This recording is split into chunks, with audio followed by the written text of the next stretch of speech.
intend to resign as party leader, as prime minister, as the public service, its next leader, who will give us nation.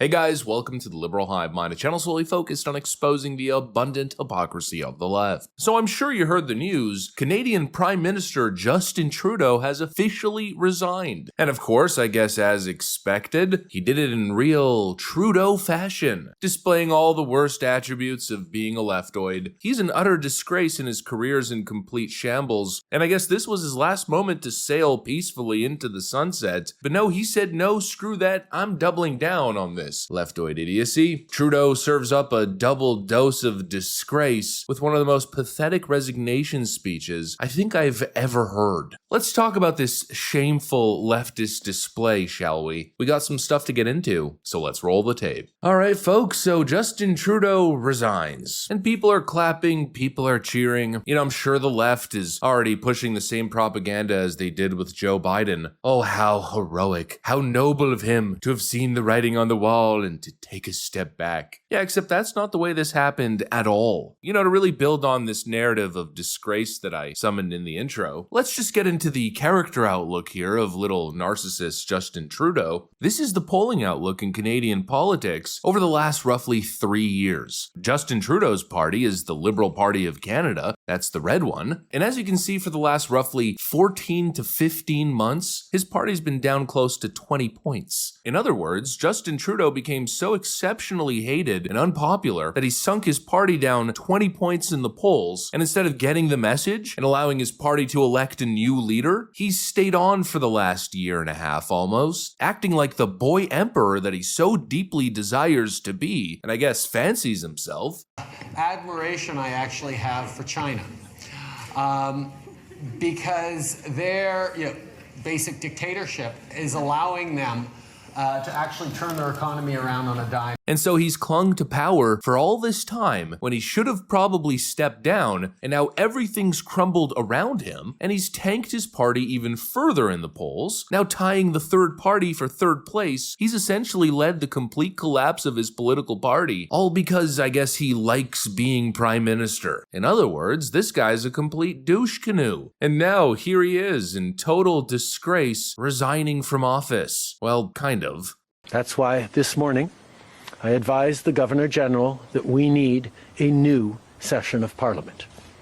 She has granted this request, and the House will now be prorogued until March 24th. He's resigning from office, but essentially shutting Parliament down till March 24th, giving his party time to find a new leader. Another totally selfish act. The Canadian people wanted an election 12 months ago, and they still want an election now, and Justin Trudeau could have given that to them. He could have said, okay, we're calling an election, but instead he's delaying shutting the government down, so his party that's tanked in the polls 30 points and is now essentially an irrelevant third party can find their leader. What is the purpose of that? The polls are indicating that the country wants to elect the conservative guy, Pierre Poilievre. The people want an election now, but no, Justin Trudeau deems the most important thing is that his irrelevant party select their leader, because that's going to be so consequential. No, it's not. Complete douche canoe behavior. Essentially denying democracy. That's become a trait with these leftists, huh? These absolute narcissistic tyrants who view themselves as the arbiters of society. You don't get to choose when there's an election, I do. That's essentially what he's saying. In typical leftist, narcissistic, authoritarian fashion. And he's not just saying it with his actions. This is where it gets crazy, as we delve into the mind of the narcissistic sociopath. No, he's literally saying it.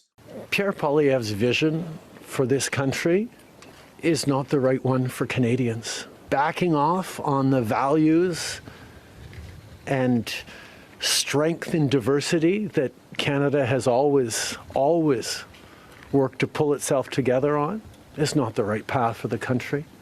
Attacking journalists, the CBC institutions, That's not what Canadians need in this moment. Yeah, his opponent is up 25 points in the polls, pretty much across the board. It's not even freaking close. In other words, the Canadian people want the other guy, but he says that guy's not good for Canada, and that justifies his behavior of denying his own people the right to elect their own leader. This guy's a full-blown narcissistic sociopath, I'm telling you. And this was the most disgraceful resignation speech I think I've ever seen. I mean, on the backdrop of everything I've stated, this guy shows up to resign and then goes on to blame everybody else but himself instead of taking any accountability. He would have stayed on had his deputy prime minister hadn't ditched him, despite being 25 points behind in the polls. In other words, the only reason this is happening is because my own team won't support me. I guess it's their fault, right? Then he went on this insane tangent, suggesting that he hopes that elections are done differently. If I have one regret, particularly as we approach this election, well, there are probably many regrets that I will think of.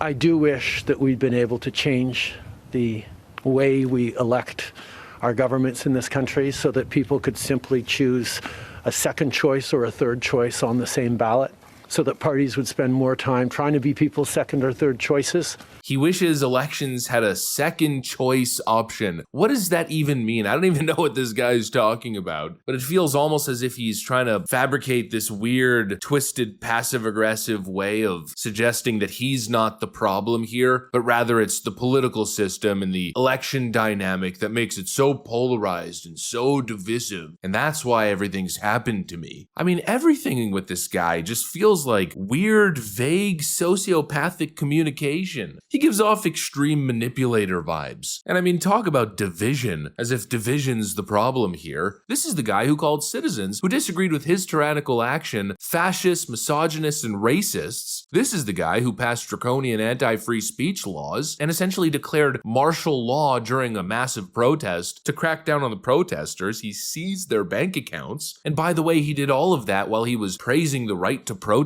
in other countries. This guy is a complete clown. He is a showcase for why no one should ever vote for any left-wing party. Justin Trudeau was branded as some young, progressive leader that was gonna usher in the future of humanity. But what did he actually do? He printed a boatload of money, expanded the tentacles of federal bureaucracy, plunged his nation into debt with all these fancy promises and programs, and once the crap hit the fan and a pandemic hit, they printed even more money, stacking even more debt, then went full tyrant mode, oppressing his own people. Then once the people fought back, he declared martial law on them. All the while his economic policies and socialist illusions, well, it all started to backfire. Inflation crisis, bureaucracy crisis, the most expensive homes, the highest taxes, one of the cruddiest economies in the modern world, a nation falling behind, a nation falling into freaking debt and poverty, and all the while for the last 14 months as his own people have been asking for an election because they want change, he's decided no, he knows best. He knows better. The narcissism sees no bounds. He is the prototypical leftist tyrant. Just like every other. Live lavish, jet set across the globe on the country's dime, plunge the nation into debt and inflation, and then try to remain in power for as long as possible by any means necessary, even if that means oppressing your own people or denying their democratic will. Good riddance, Justin Trudeau. Anyways, that's pretty much what I got for you guys. Hopefully you enjoyed the video. If you did, make sure to leave a like and possibly subscribe. Thanks for watching, and I'll see you on the next one.